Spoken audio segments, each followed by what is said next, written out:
Baik, kita lanjutkan kajian kita, masih membahas tafsir surah An-Nazi'at. Kita baca ayatnya. A'udzu billahi minasyaitonir rajim. Bismillahirrahmanirrahim. Wan nazi'ati gharqa wan nasyitati nashta was sabihati sabha fas-sabiqati sabqa fal-mudabbirati amra. Demi malaikat yang mencabut nyawa dengan keras, demi malaikat yang mencabut nyawa dengan lemah lembut, demi malaikat yang turun dari langit dengan sangat cepat, demi malaikat yang mendahului dengan sangat kencangnya, dan demi malaikat yang mengatur urusan dunia. Kemarin kita sudah menjelaskan dua ayat pertama dalam surah An-Nazi'at. Kita masuk pada ayat ketiga dan seterusnya.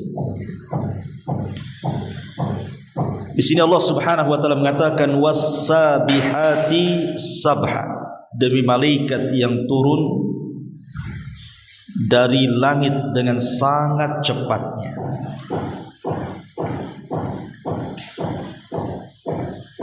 Sebagian para ulama tafsir mengatakan maksudnya malaikat yang turun dari langit ke bumi dengan cara cepat ini, mereka adalah para malaikat pencabut nyawa. Jadi apabila ada orang yang sudah ditakdirkan hari ini meninggal, maka malaikat-malaikat pencabut nyawa itu, maka mereka akan melesat dengan sangat kencang dari langit untuk menjemput nyawa seseorang yang ada di bumi. Ada juga yang mengatakan bahwa as-sabihat sabha,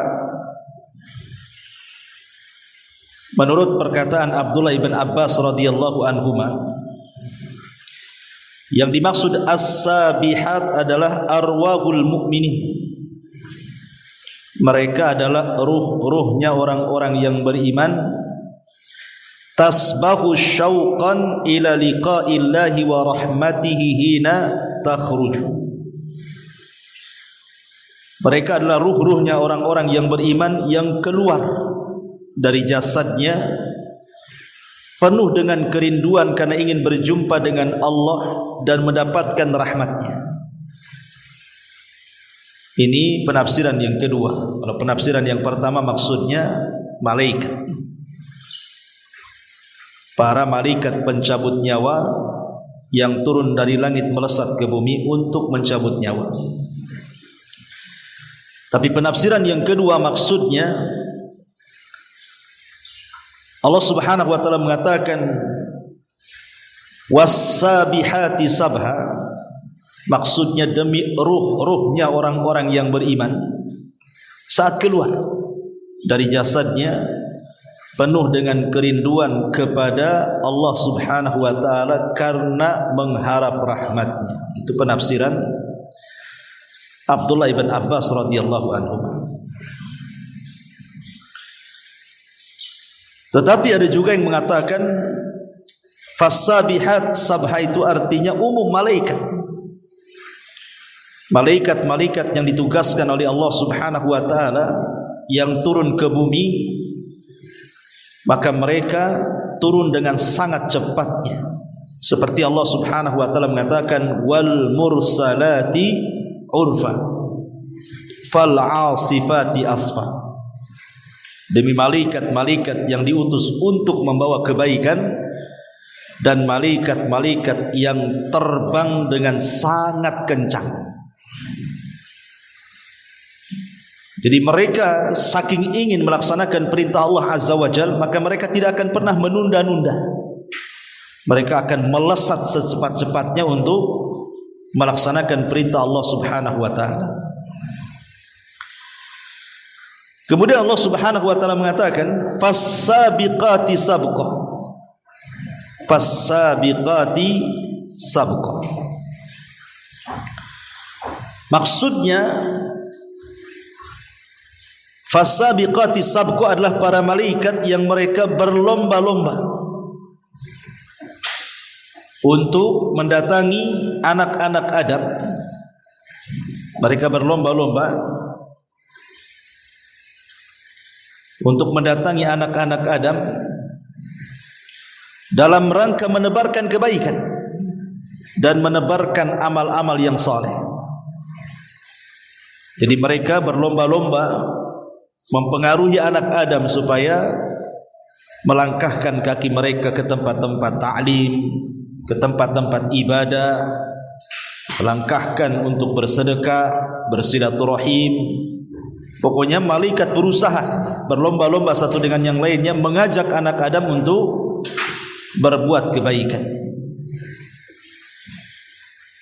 Kemudian Allah Subhanahu wa taala mengatakan fal mudabbirati amra. Fal mudabbirati amra, demi malaikat yang mengatur urusan di dunia, maksudnya adalah al-malaika yanziluna bitadbiri min indillahi azza wa jalla. Mereka adalah para malaikat yang memang ditugaskan Allah azza wa jalla untuk mengatur kehidupan di bumi. Entah menciptakan tsunami, menciptakan gempa, menciptakan gunung meletus, atau menyuburkan tanaman, macam-macam tugas malaikat itu, membawa hujan dan yang semacamnya. Dan ini ditunjukkan dalam sebuah hadis Nabi SAW dari Nawas ibn Sam'an radhiyallahu anhu. Idza arada Allahu an yuhiya bil amri takallama bil wahyi. Jika Allah Subhanahu wa taala hendak mewahyukan sesuatu perintah, maka dia pun berfirman dengan wahyunya. Akhadatis samawat minhu rajfah, sehingga langit akan bergetar apabila Allah hendak mewahyukan sesuatu. Karena takutnya langit itu kepada Allah Azza wa Jalla. Fa idza sami'a dzalik ahlus samawati sa'iku, apabila penduduk langit mendengar ketika Allah hendak mewahyukan sesuatu, seluruh malaikat yang ada di langit pingsan. Tidak ada yang tidak pingsan, semua pingsan. Wa kharru lillahi sujjadan, dan mereka pun tersungkur sujud kepada Allah Azza wa Jalla. Fayakunu awal man yarfa ra'sahu Jibril, maka yang pertama kali yang siuman adalah Jibril. Fayukallimuhu Allahu min wahyihi bima arada, maka Allah pun mulai mewahyukan kepada Jibril tugas-tugas yang akan diberikan kepada para malaikat, dan tidak ada yang mendengar kecuali Jibril saja, karena semua pingsan. Setelah kemudian Allah selesai menugaskan kepada Jibril, barulah seluruh malaikat yang ada di langit semua siuman. Maka ketika Jibril kemudian turun ke malaikat para pemikul arsy Allah Azza wa Jalla, maka semua malaikat yang ada di situ bertasbih semua kepada Allah. Kemudian turun ke langit ke-7, semua malaikat bertasbih. Ke langit ke-6, ke-5, ke-4, ke-3, ke-2 sampai ke-1, semua bertasbih. Barulah kemudian malaikat-malaikat yang ada di langit pertama berkata kepada Jibril, "Madza qala rabbuna ya Jibril?" Apa titah perintah Rabb kami wahai Jibril? Apa yang harus kami lakukan wahai Jibril? Maka Jibril mengatakan, qala al-haq, sebuah kebenaran, sebuah perintah dari Allah Azza wa Jalla. Maka mulailah Jibril memberitahu masing-masing para malaikat, engkau bertugas ini, engkau bertugas itu, dan begitu seterusnya. Lah saat Jibril ini sedang memberikan tugas yang datang dari Allah, jin-jin yang naik ke langit itu, mereka pun punya pos di atas awan itu. Dari pos di atas awan itulah kemudian jin itu akan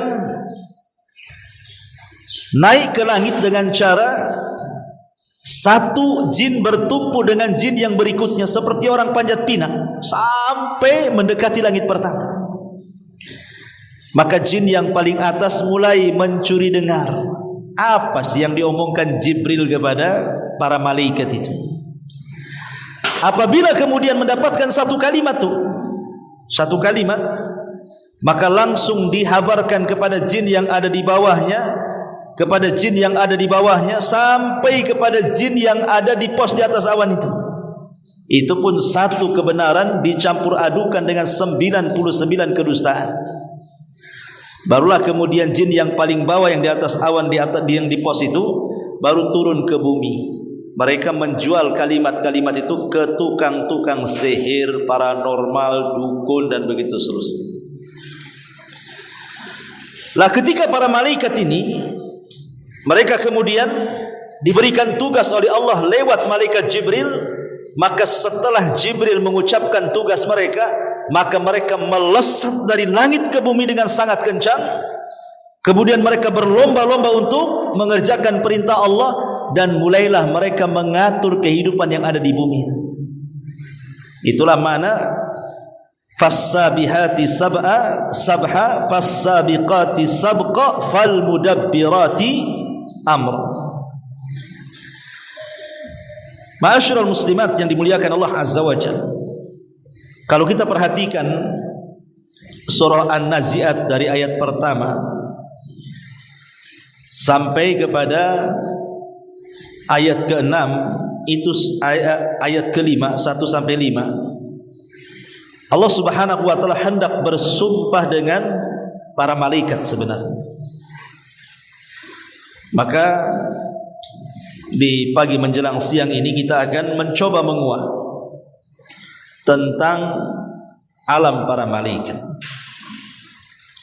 biar kita lebih jelas lagi siapa malaikat ini, bagaimana kehidupan mereka, apa tugasnya. Ma'asyiral muslimat yang dimuliakan Allah Azza wa Jalla, keberadaan malaikat itu sesuatu yang hak adanya, tidak mungkin kita ingkari. Walaupun malaikat itu jenis makhluk yang gaib bagi kita, kita tidak bisa melihat mereka, tapi mereka bisa melihat kita. Tapi keberadaan mereka bisa kita rasakan. Keberadaan mereka itu bisa kita rasakan. Seperti ibu nih merasakan angin. Kan ibu terasa tuh anginnya, tapi kan tak tampak angin kayak apa bentuknya, tapi kan terasa anginnya. Begitulah para malaikat. Walaupun tidak tampak bentuk malaikat, tapi kita rasakan keberadaan mereka ada di sekitar kita. Dari mana kita tahu bahwa malaikat itu ada dan ada di sekitar kita? Dan bagaimana cara merasakannya? Cara merasakannya ketika ibu dalam hatinya tergerak untuk melakukan kebaikan.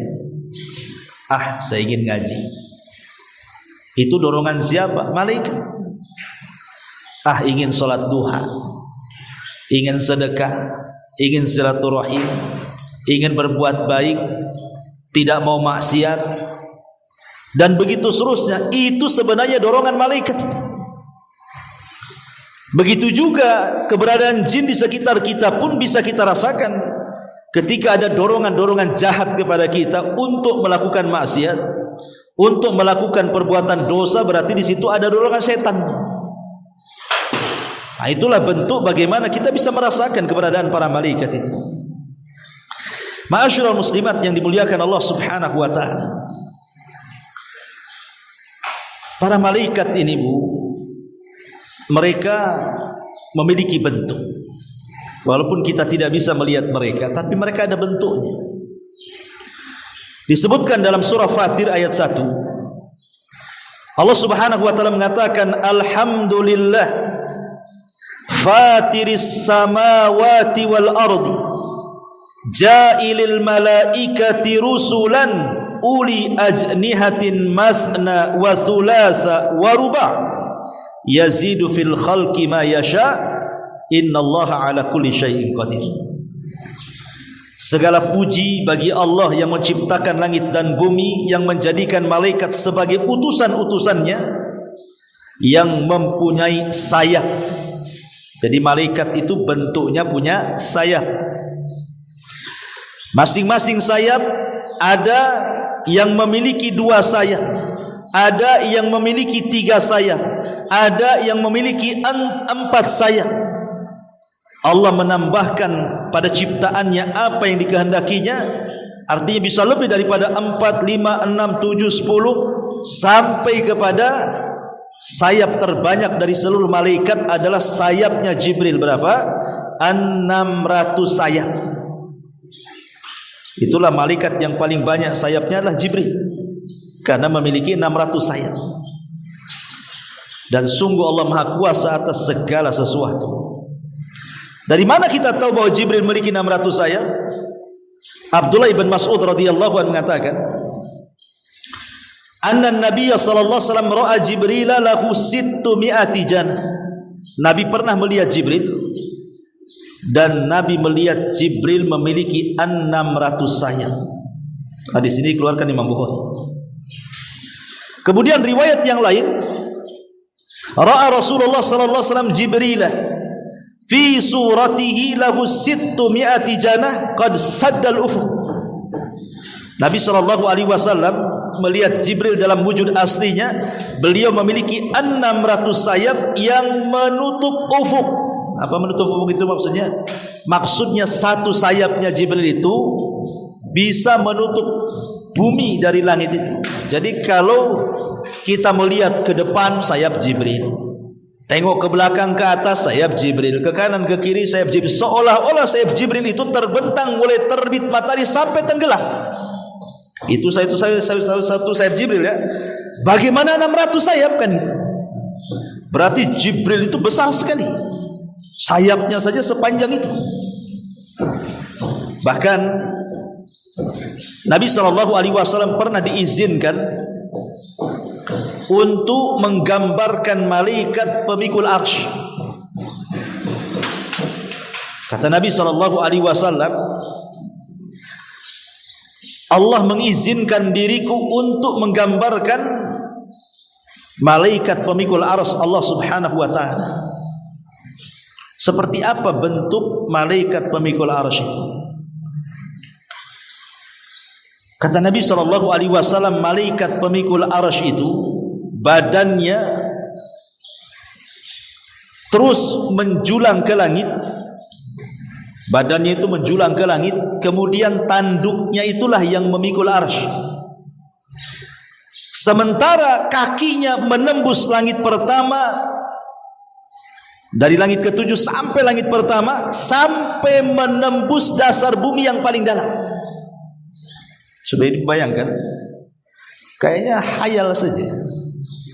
Kok ada malaikat sebesar itu, kakinya berada di dasar bumi yang paling dalam, kemudian menjulang badannya ke langit, melewati langit pertama, kedua sampai ke-7, sampai ke arah, sampai ke kursi, sampai ke Sidratil Muntaha, sampai melewati surga, sampai ke arsy. Baru tanduknya itu memikul arsy. Kalau bukan Nabi SAW yang menceritakan, ya tentu ini kayak macam hayalan saja. Tapi hadis ini sahih. Nabi diizinkan untuk mensifati malaikat pemikul arsy. Dan malaikat pemikul arsy bukan satu.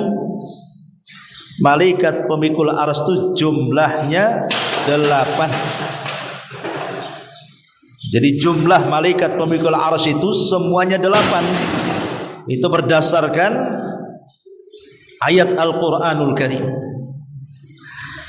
Ma'asyiral muslimat yang dimuliakan Allah Subhanahu wa ta'ala, bahkan dalam hadis Jabir bin Abdullah radhiyallahu anhu, Nabi mengatakan, "Udzina li an uhadditsa an malakin min malaikatillahi azza wa jal min hamalatil arsy. Annama baina syahmati udhunihi ila atikihi masirata sab'umi'ati amin." Telah diizinkan kepadaku untuk menceritakan malaikat pemikul arsy.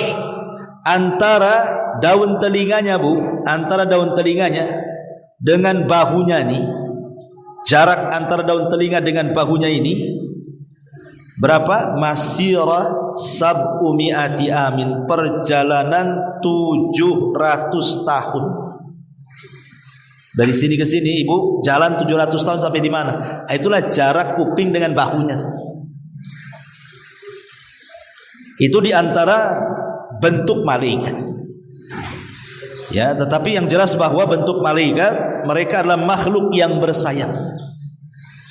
Makanya ketika Nabi SAW diperlihatkan dalam bentuk asli Jibril, Nabi ketakutan.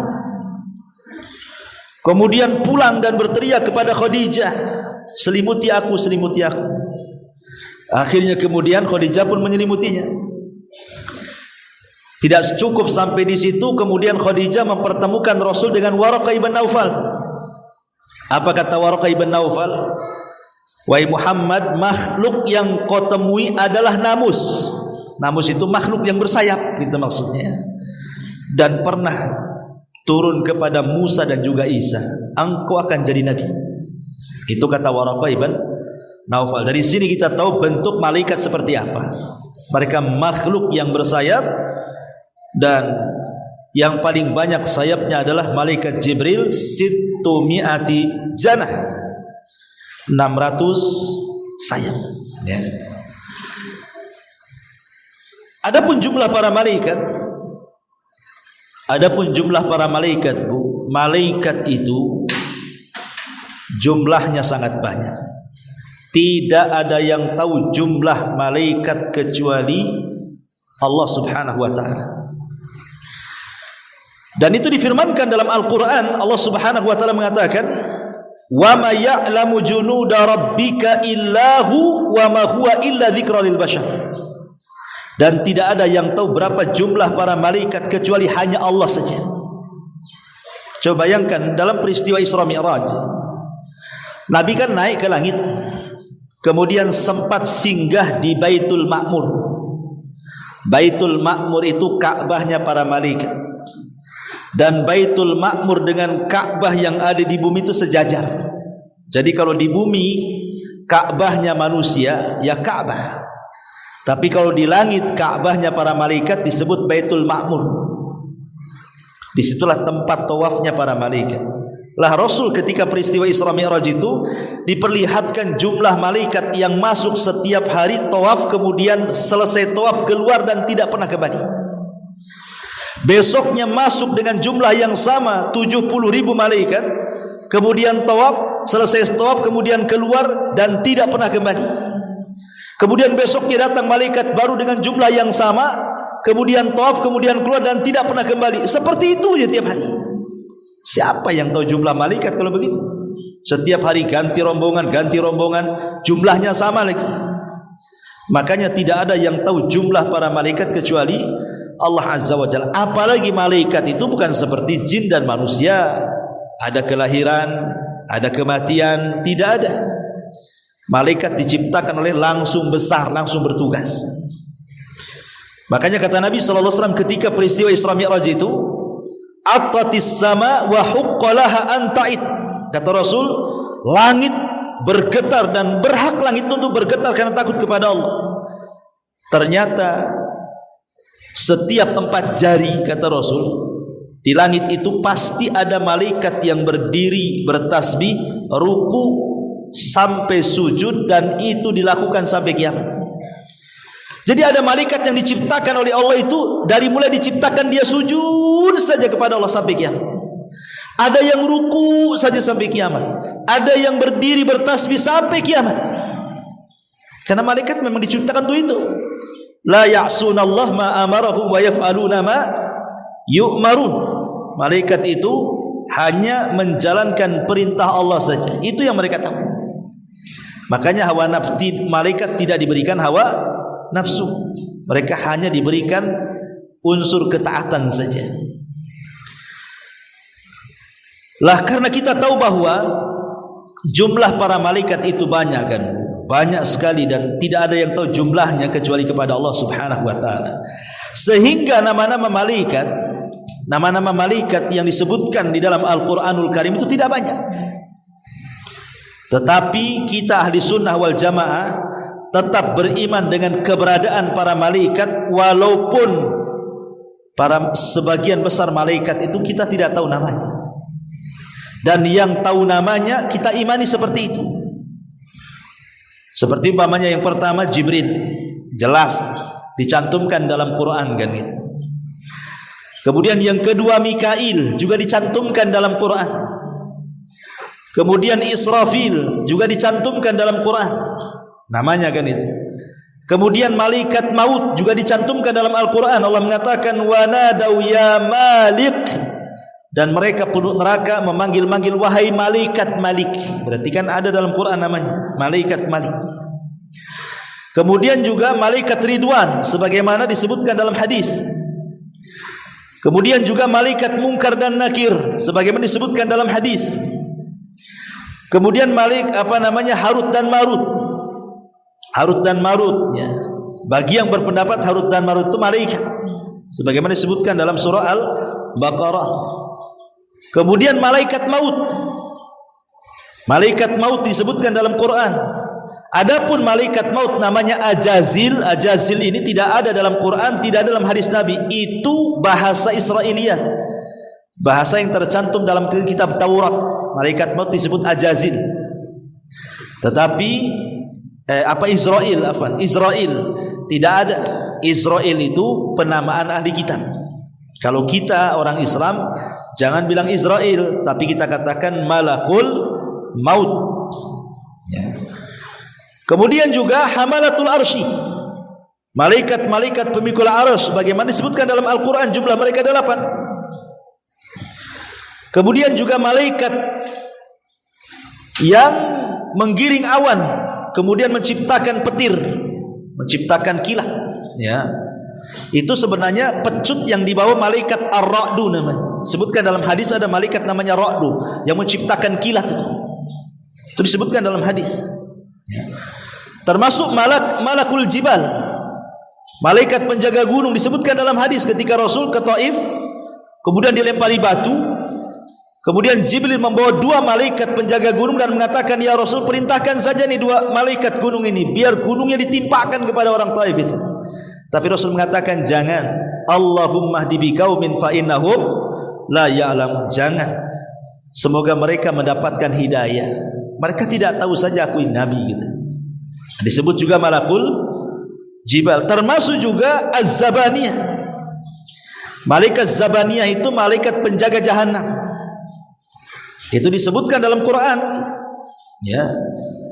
Sanad'u Zabaniyah kan itu ya dalam Quran itu ya. Surah apa itu? Surah Al-Alaq. Sanad'u Zabaniyah, artinya ada malaikat namanya Zabaniyah, penjaga pintu jahanam. Lah ini malaikat-malaikat yang disebutkan namanya itu baik dalam Quran ataupun dalam sunnah, kita wajib mengimani. Tapi malaikat-malaikat yang kita tidak tahu namanya juga wajib diimani. Karena malaikat itu banyak, sama dengan para nabi dan rasul, kita beriman yang kita kenal dan kita juga beriman kepada yang kita kenal. Sama dengan kitab-kitab langit, kita beriman kepada yang kita ketahui dan kita beriman kepada yang kita ketahui. Begitu juga malaikat. Itulah keyakinan ahli sunnah wal jamaah. Ma'asyiral muslimat yang dimuliakan Allah Azza wa Jalla, baik kita akan kembangkan hubung kait malaikat dengan manusia. Kita tahu bahwa ada hubung kait malaikat dengan para nabi. Ada hubung kait malaikat dengan para sahabat nabi. Dan ada hubung kait malaikat dengan umumnya kaum muslimin dari umat Nabi sallallahu alaihi wasallam. Yang pertama hubung kait malaikat dengan para nabi. Ketika Adam diciptakan, maka ketika itu malaikat datang kepada Allah dan mengatakan, ya Rabb, apakah engkau akan menciptakan makhluk yang akan menumpah darah dan merusak bumi? Seolah-olah malaikat mengatakan begini, Bu, dia menawarkan diri. Sudah ya Rabb, tidak usahlah kau ciptakan si Adam itu. Kalau memang engkau menghendaki bumi itu ada isinya, turunkan kami saja ke bumi. biar kami bertasbih kepadamu, memuji kamu, biar bumi itu tidak ada yang menumpahkan darah dan yang merusak.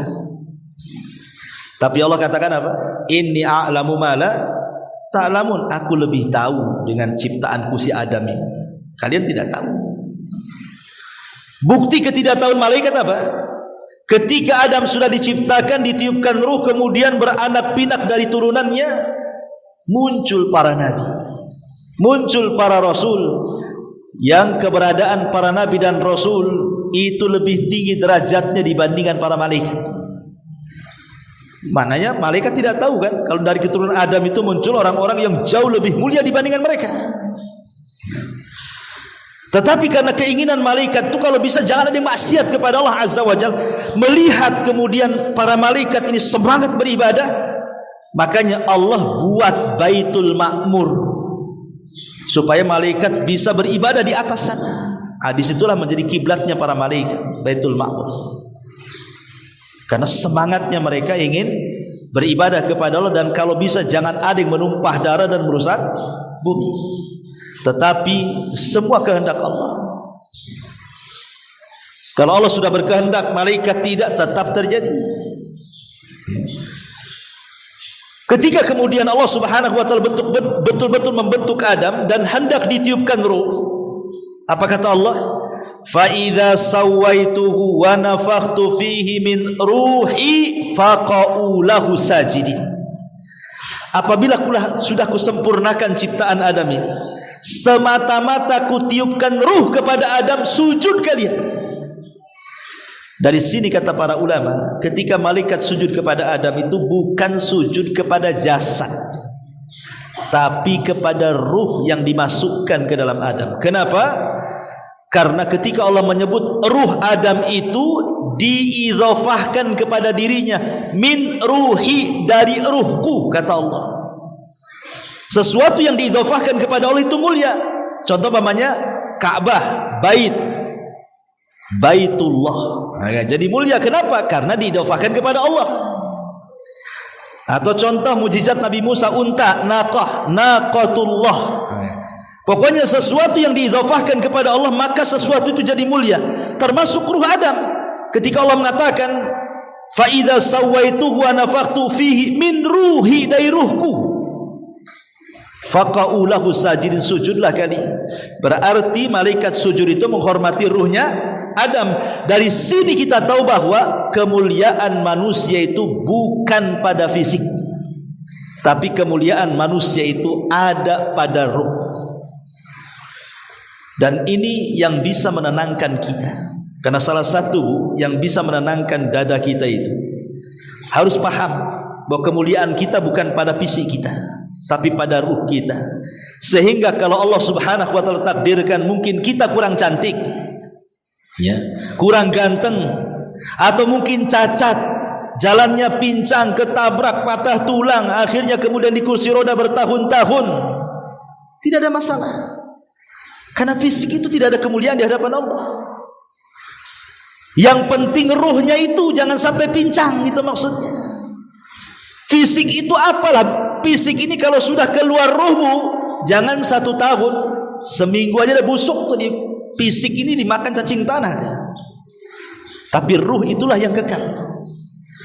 Makanya kenapa malaikat sujud kepada Adam itu sujud kepada ruhnya, kan itu kemuliaan masalahnya. Makanya kemudian manusia itu masih dihargai manusia yang lain karena masih ada ruhnya. Coba kalau nggak ada ruhnya, presiden saja kalau nggak dikuburkan, ditaruh di tengah jalan, seminggu saja udah busuk gitu kan, nggak ada orang berani dekat. Padahal presiden tuh, atau orang kaya atau menteri, siapalah, sebutkan orang paling mulia di negeri kita ini, coba cabut ruhnya, jangan dikuburkan, biarkan jasadnya di tengah jalan. Tidak ada orang mendekati jasadnya, bau yang ada, nutup hidung yang ada. Padahal semasa hidupnya dimuliakan tuh. Berarti kita tahu bahwa kemuliaan manusia itu ada pada ruh. Sementara ruh nempel, maka dia masih dimuliakan. Kalau ruh sudah dicabut, tidak ada yang muliakan dia. Lah ketika para malaikat sujud kepada Adam, inilah permulaan hubung kait malaikat dengan Nabi Adam. Inilah hubung kait malaikat dengan manusia. Inilah ketika malaikat sujud kepada Adam, disitulah terjadi hubung kait pertama kali. Bahkan ketika ruh sudah naik, Adam bersin. Kemudian kata Allah, wahai Adam, ucapkan alhamdulillah. Maka Adam pun mengucapkan alhamdulillah. Kemudian Allah katakan yarhamuka rabbuk. Semoga Allah merahmati Rabbmu. Kemudian setelah itu Allah katakan, ya Adam, sana pergi ke hadapan para malaikat, ucapkan salam kepada mereka. Maka kemudian Adam pun menghadap para malaikat dan mengucapkan salam. Kemudian malaikat menjawab salam. Kemudian Allah mengatakan, itulah tahiyatmu dan tahiyat umatmu. Jadi Adam itu yang pertama kali diucapkan apa? Alhamdulillah saat bersin. Itulah ucapan yang pertama keluar dari Adam itu alhamdulillah. Makanya saya katakan kalimat alhamdulillah ini kalimat yang ajaib. Karena alhamdulillah ini pujian bagi Allah, dan Allah itu harus tetap dipuji dalam kondisi apapun. Ingat Bu ya, Allah itu harus tetap dipuji dalam kondisi apapun. Ibu sakit, tetap Allah harus dipuji. Ibu sehat, tetap Allah harus dipuji. Ibu susah, Allah tetap dipuji. Ibu kaya, Allah tetap dipuji.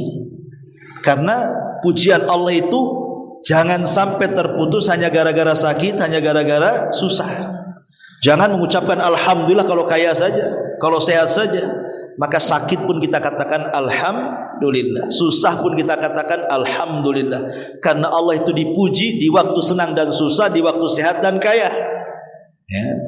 Itulah ucapan Adam yang pertama kali alhamdulillah. Kemudian yang kedua salam, assalamualaikum. Maka malaikat menyebut waalaikumsalam warahmatullahi wabarakatuh. Kata Allah, itulah penghormatanmu dan penghormatan umatmu sampai kiamat. Makanya kita dianjurkan mengucapkan salam. Ya. Ma'asyiral muslimat yang dimuliakan Allah Azza wa Jalla, semenjak kemudian sujudnya malaikat kepada Adam, maka seterusnya malaikat akan berhubungan dengan manusia. Pertama dengan para nabi. Tadi sudah disebutkan dengan Nabi Adam alaihi salam. Yang kedua, kalau kita cerita tentang Ibrahim, malaikat ada hubung kait dengan Nabi Ibrahim. Kapan itu? Ketika 3 malaikat menjelma manusia kemudian bertamu kepada Ibrahim. Tugasnya 2, menghabar gembirakan akan kelahiran Ishak dan memberitahu Ibrahim bahwa kaum Sodom, kaum Lut, dan Lut itu kan keponakan Ibrahim, akan dihancurkan. Datang 3 malaikat ke rumah Ibrahim. Ibrahim itu terkenal orang yang suka jamu tamu. Bahkan dia manusia pertama yang mencontohkan bagaimana cara menjamu tamu. Sampai kalau kita bercerita biografi Ibrahim itu, dia punya penangkaran binatang, unta, kambing itu.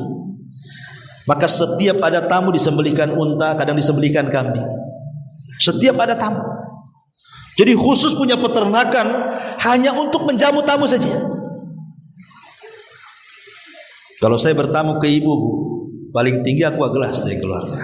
Tidak mungkin juga punya ayam disembelih kan itu. Tunggu Ustaz, saya nyembelih ayam dulu. Itu Ustaz. Di mana sesama umat? Jangan lama-lama katanya. Bilang jangan lama-lama sebelum pergi. Gitu. Intinya bahwa Ibrahim ini ketika kedatangan malaikat sudah dimasakkan daging unta. Ketika dihidangkan malah tidak dilirik itu makanannya. Dikasih minuman enggak dilirik. Bahkan malaikat menatap wajah Ibrahim, ketakutanlah Ibrahim, apalagi dia sudah tua. Tamu-tamunya masih muda-muda, kekar-kekar, jangan-jangan orang jahat kan itu. Kemudian tamu-tamu ini baru mengatakan, tidak, saya ini utusan Allah. Saya hendak menghabar gembirakan kepadamu akan kelahiran Ishak dan cucumu Yakub katanya. Dan yang kedua, Allah mengutus untuk menghancurkan negeri Sodom. Sini menunjukkan ada hubung kait malaikat dengan para nabi. Ya. Kemudian juga kisah yang kedua, kisah Nabi Lut. Ketika 3 malaikat sudah selesai dengan Ibrahim, mereka berangkat ke Sodom. Putri Lut yang disuruh jaga di perbatasan itu menghalang-halangi. Siapapun laki-laki yang datang ke rumah Lut suruh balik lagi. Apalagi laki-lakinya tampan, ganteng, maco kan itu. Bisa diculik sama laki-laki kaum Sodom, diperkosa nanti kan gitu ya. Mereka homoseksual. Tapi malaikat ini berpura-pura tidak ada masalah. Masuk ke rumah Nabi Lut. Istrinya Lut berkhianat. Dengan cara apa? Membakar kayu bakar, kemudian asapnya membumbung tinggi. Preman-preman pasar dah tahu tuh, kalau istrinya Lut bakar-bakar berarti ada tamu. Datang preman pasar itu, disuruh Lut menyerahkan 3 anak muda ganteng-ganteng, tampan-tampan itu. Tapi Lut tidak mau. Tapi didobrak kemudian pintunya kan. Tetapi kemudian malaikat mengatakan, jangan takut wahai Lut, kami ini malaikat katanya. Sebaiknya sebelum subuh di waktu sahar bergegaslah kau ajak putri-putrimu kecuali istrimu, jangan kau ajak. Makanya kemudian istrinya Lut menjadi percontohan wanita-wanita kafir. Wa dharaballahu masalan lilladzina kafaru imra'ata Nuhin wa imra'ata Lutin. Allah memberikan percontohan bagi orang kafir itu, wanita-wanita, 2 wanita lagi. Pertama istri Nuh, yang kedua istri Lut. Padahal dua-duanya istri Nabi bisa kufur. Menunjukkan hidayah itu milik Allah. Jadi kalau di antara keluarga ibu mungkin ada yang belum sholat, ya sabar dakwai mereka. Saya ini kemarin baru dapat WA, entah siapa yang WA. Banyak kali pertanyaannya, kayak maksa dijawab. Ya kadang-kadang saya bingung juga.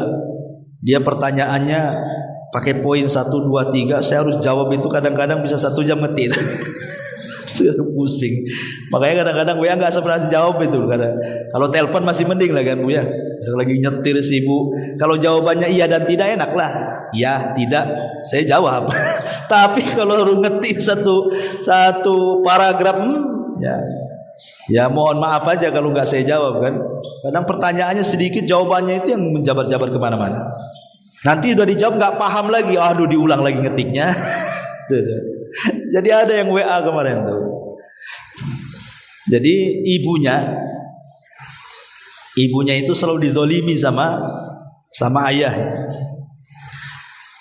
Jadi salah semuanya, ayahnya kasar sama istrinya gitu. Istrinya pula tak mau sholat.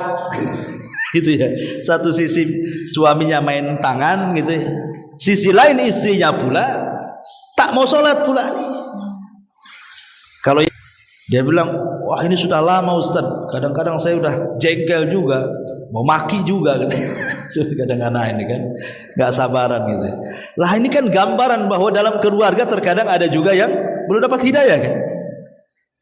Ya jangan kita sekelas Nabi Nuh, sekelas Nabi Lut aja istrinya kufur kan begitu. Jadi ya wajar dalam keluarga itu ada yang dapat hidayah, ada yang tidak, ada yang hijrah, ada yang belum hijrah.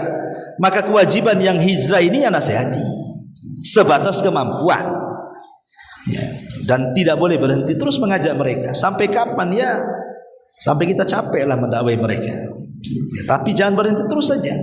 InsyaAllah kalau seandainya kita dakwai terus kan, nanti juga dia akan merasa bahwa selama ini dia salah. Kalau dia tidak merasa ya mungkin sudah ditutup hatinya, berdoa saja kan gitu. Mudah-mudahan Allah buka hatinya. Intinya bahwa keluarga Lut itu juga ada yang kufur.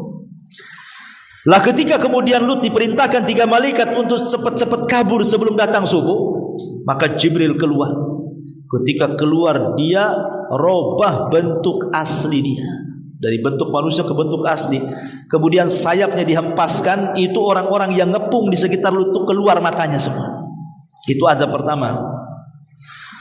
Kemudian Jibril mengatakan kepada Lut, cepat kau pergi, ingat syaratnya jangan kau lihat ke belakang, jangan kau dengar teriakan. Kabur akhirnya Lut dengan anak-anaknya. Istrinya ngikuti dari belakang. Istri tidak tahu, istrinya Lut ini bahwa ada 2 pantangan, jangan lihat ke belakang, jangan hiraukan suara dan teriakan. Jadi ketika kemudian Sodom diangkat, banyak teriakan. Istrinya nengok ke belakang, kena azab dia. Maka yang selamat Lut dan anak-anak putrinya saja. Tapi dari sini kita tahu bahwa ada hubung kait malaikat dengan para nabi. Atau contoh yang lain, di mana Nabi Allah Daud alaihi salam, kita tahu Nabi Daud itu seorang raja plus nabi. Karena Daud ini kan dia membagi waktu masalahnya. Jadi tidak bisa setiap hari berhadapan dengan rakyat itu.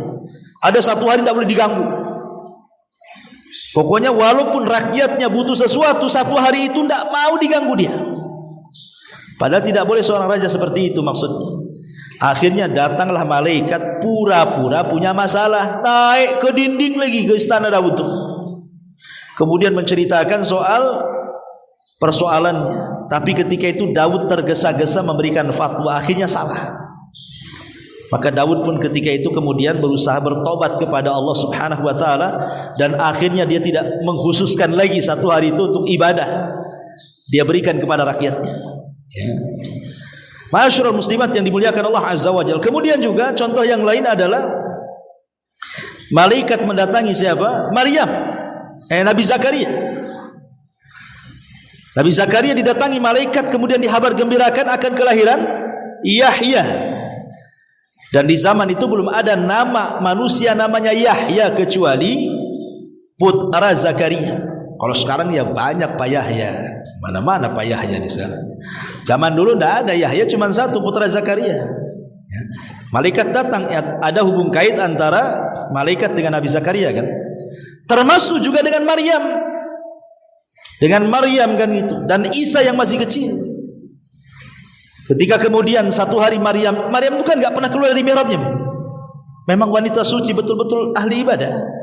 Satu hari dia buang hajat. Itulah saat buang hajat dihadang oleh laki-laki tampan-tampannya, basyaran syawiyah ke dalam surah Maryam itu. Laki-laki yang sangat-sangat tampan. Tapi Maryam tidak tergoda dengan laki-laki itu dan mengatakan, inni a'udzu birrahman in kunta taqiyya.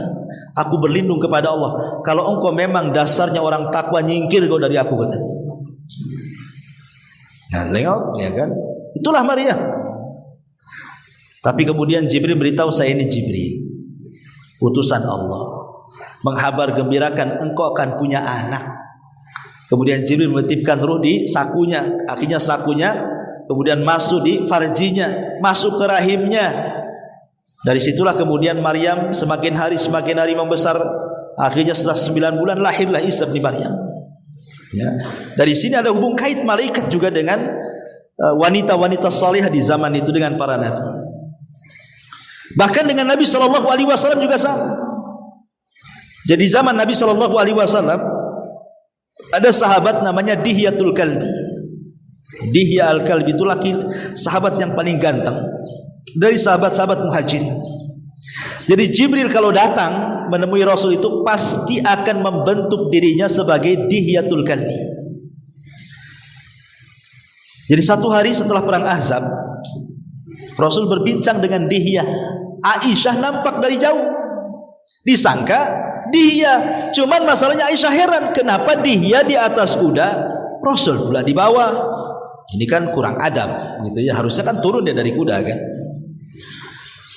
Ketika lama berbincang-bincang, setelah selesai tiba-tiba kemudian Rasul masuk ke rumah. Aisyah bertanya, aku lihat kau berbincang dengan Dihya dan dia di atas kuda. Kata Rasul, bukan Dihya itu Jibril, dia menitip salam sama kamu, katanya. Karena ketika itu Jibril menemui Nabi, kenapa? Jibril marah.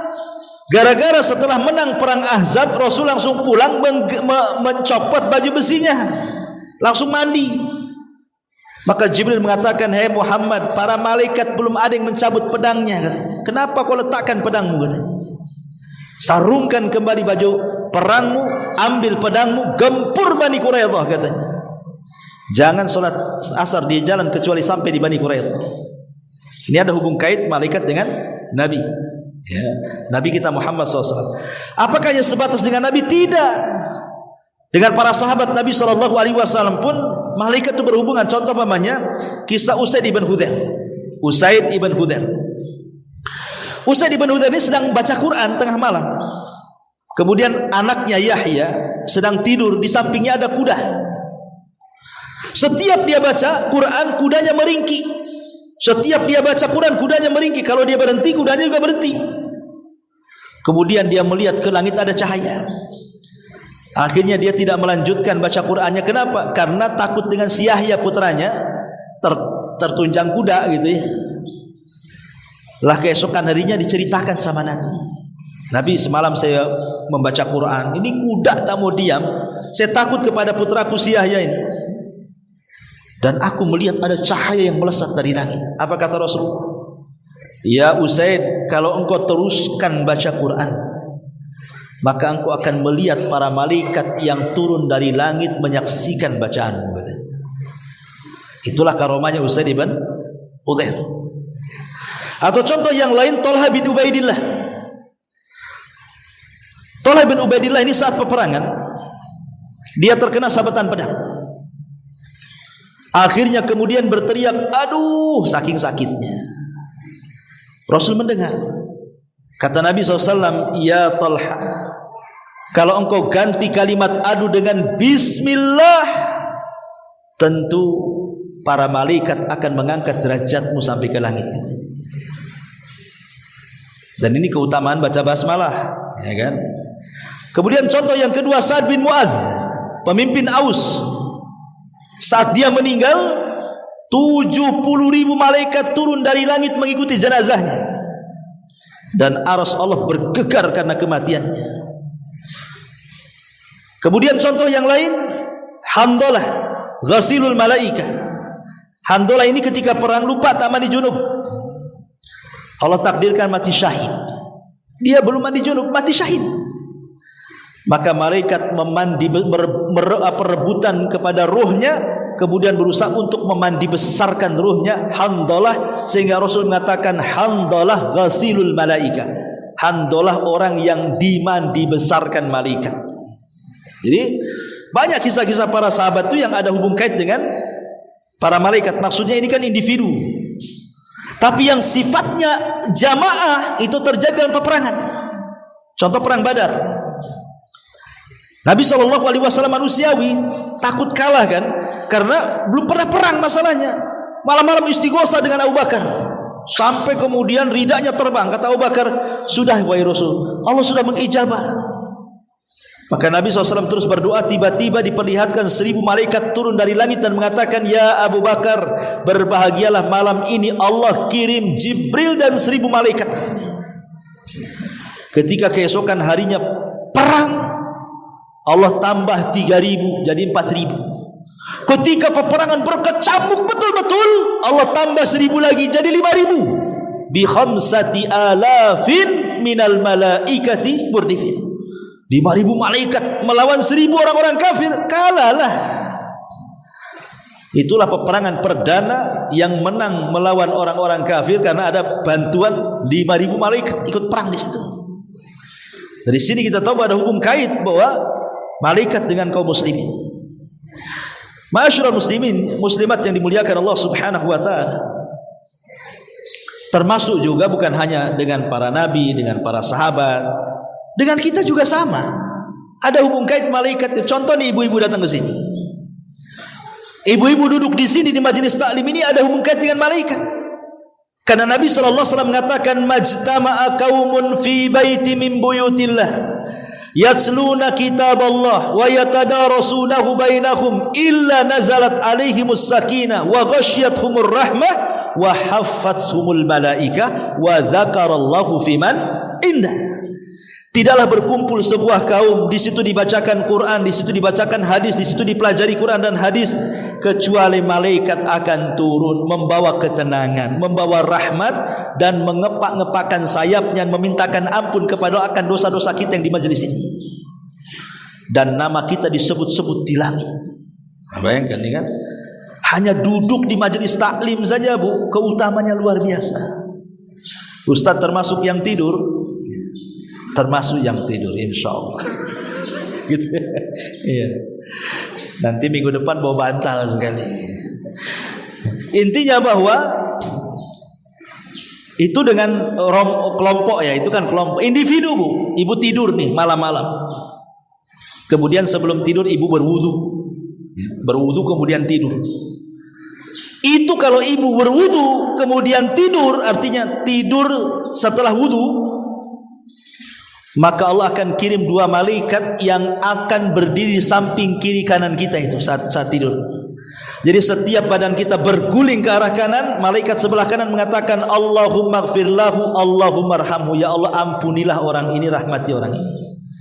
Ketika jasad kita berguling ke arah kiri, sebelah kiri juga malaikat mengatakan sama, ya Allah rahmati orang ini, ya Allah ampuni orang ini. Bayangkan tidur diampuni dosanya hanya gara-gara wudu sebelum tidur tuh. Tidur kita diampuni dosanya, jadi ibadah. Coba, itulah bedanya tidur orang alim dengan tidur orang jahil. Kalau orang alim tahu bagaimana caranya supaya tidurnya beribadah, wudu dia. Kalau tidurnya orang jahil bukan wudu, nengok handphone apa, ngantuk. Ya nggak dapat apa-apa, yang ada mimpi buruk lah, setan kiri kanan jadinya kan. Itu contoh kan. Malaikat juga ada hubung kait dengan kita. Saat tidur pun ikut-ikutan. Bahkan ada malaikat-malaikat itu yang Allah katakan hafizun, malaikat penjaga kita. Kayak ibu ini tidur di lantai, mau siang, mau malam, mau sore, alhamdulillah kan, tidak ada satu semut yang balas dendam kan. Ada semut yang balas dendam? Nggak ada, karena semut disapu sama ibu sampai ke luar gitu ya. Tiba-tiba ibu tidur, akhirnya sekelompok semut masuk ke hidung, masuk ke telinga ibu. Nggak ada ya. Siapa yang menjaga ibu? Para malaikat. Malaikat tuh yang menghalau semut, jangan kau sini gitu maksudnya. Itulah yang Allah katakan wa inna alaikum lahafidun.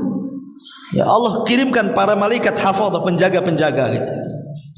Ma'asyiral muslimat yang dimuliakan Allah Azza wa Jalla, termasuk juga ibu, jangan disangka malaikat itu datang kepada kita itu membawa kebaikan.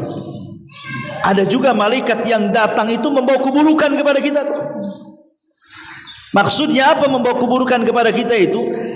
Jadi malaikat-malaikat ini ditugaskan oleh Allah Subhanahu wa taala kepada kita itu hanya untuk melaknat kita. Jadi tugasnya didatangkan hanya habis ketemu kita dilaknat, ya kita habis-habisan di situ. Seperti contohnya siapa? Contohnya ibu diajak berhubungan dengan suami di malam hari. Kemudian banyak alasan lah, ibu capek lah, habis ngepel, habis nyapu, habis ini malas, ngantuk. Maka ibu didatangkan malaikat khusus melaknat ibu lagi tidur, dilaknat, dimaki-maki itu sampai subuh. Kalau seandainya ibu dengar suara malaikat, mungkin ibu ampun-ampunan. Karena nggak dengar aja laknatnya malaikat, ya nyantai aja, besok gitu lagi kan itu ya. Nah, coba yang melaknat tetangga kan beda tuh, karena denger kan gitu ya. Ataupun orang yang menakut-nakuti orang, dia bawa pisau, bawa pentungan, sebenarnya nggak akan nusuk, nggak akan mentung, cuma nakut-nakuti saja. Maka Rasul mengatakan, maka orang ini dilaknat malaikat sampai senjatanya dilepas. Ini dilaknat malaikat ya.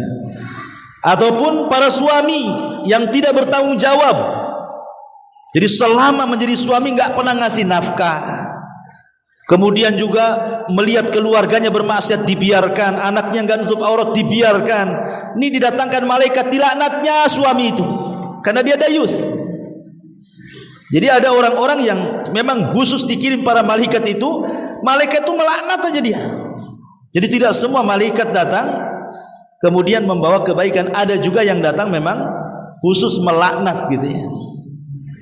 Ma'asyiral muslimat yang dimuliakan Allah Subhanahu wa taala. Dan banyak lagi tugas-tugas para malaikat. Seperti umpamanya malaikat mencari-cari ibu-ibu yang suka baca Quran. Umpamanya ibu baca Quran di rumah sendiri, itu datangi malaikat itu. Kemudian mendoakan ibu di situ, di atas kepala ibu mendoakan. Ibu bersolawat, maka malaikat akan datang menghantarkan solawat kita sampai ke kuburan Nabi. Khusus Allah ciptakan malaikat yang menghantar solawat dan salam kita kepada Nabi. Jadi kalau kita katakan Allahumma salli ala Muhammad wa ala ali Muhammad kama sallaita ala Ibrahim wa ala Ibrahim, salawat terbaik kan salat Ibrahimiyah, maka malaikat itu akan membawa salawat kita sampai ke kuburan Nabi. Kemudian ruhnya akan masuk ke jasad Nabi, kemudian Nabi akan terbangun. Malaikat mengatakan, si fulan nitip salam sama kamu. maka Rasul akan menjawab 10 kali salam kepada kita, dan Allah akan memuji kita 10 kali lipat di langit. Luar biasa itu keajaiban salawat itu. Nah, itu contoh saja ya tentang, bahkan para malaikat itu bukan hubung kaitnya ketika kita masih hidup saja, Bu. Ketika ibu menjelang kematian, datang juga malaikat itu. Kalau kita orang yang beriman, maka akan datangkan malaikat maut dan malaikat rahmat, di mana malaikat-malaikat rahmat yang menemani malaikat maut membawa kain kafan dari sorga, hanut dari sorga, minyak wangi dari sorga, kemudian membisikkan dengan lembut dan ikut mendorong nyawanya. Ketika ruh sampai di tenggorokan, nah itulah tugasnya malaikat nyabut tuh. Tapi yang mendorong nyawa itu adalah awan, penolong-penolong malaikat maut tuh, didorong sikit-sikit sampai di tenggorokan. Udah di tenggorokan, nah itulah bagian malaikat maut ambil nyawanya, gitu ya. Baru diletakkan di kain kafan dari surga. Tidak cukup sampai itu, dia antar ke langit sama malaikat, menembus langit pertama, kedua, ketiga, sampai berjumpa dengan Allah. Kata Allah, kembalikan ruh ke dalam jasadnya. Catatannya naikkan di Illiyin. Itu saat sakaratul maut. Ketika di kuburan, masih juga malaikat menemani kita. Datang malaikat Munkar dan Nakir, bertanya, siapa Rabbmu, siapa nabimu, apa agamamu. Kemudian ketika bumi dihancurkan kiamat, nanti pada hari kiamat kita dikumpulkan di padang mahsyar, malaikat juga menjaga kita. Wal malaku saffan saffan, malaikat bersaf-saf membaris-baris sehingga orang tidak mungkin keluar dari situ. Dijaga malaikat semua itu. Sampai kalau takdirkan kita masuk surga, maka semua malaikat akan mengucapkan salam kepada kita, salamun alaikum bima sabartum fa ni'ma uqbaddar. Jadi hubung kait malaikat dengan manusia itu sejak zaman Nabi Adam diciptakan sampai kita dimasukkan ke dalam surga. Itulah seputar alam malaikat.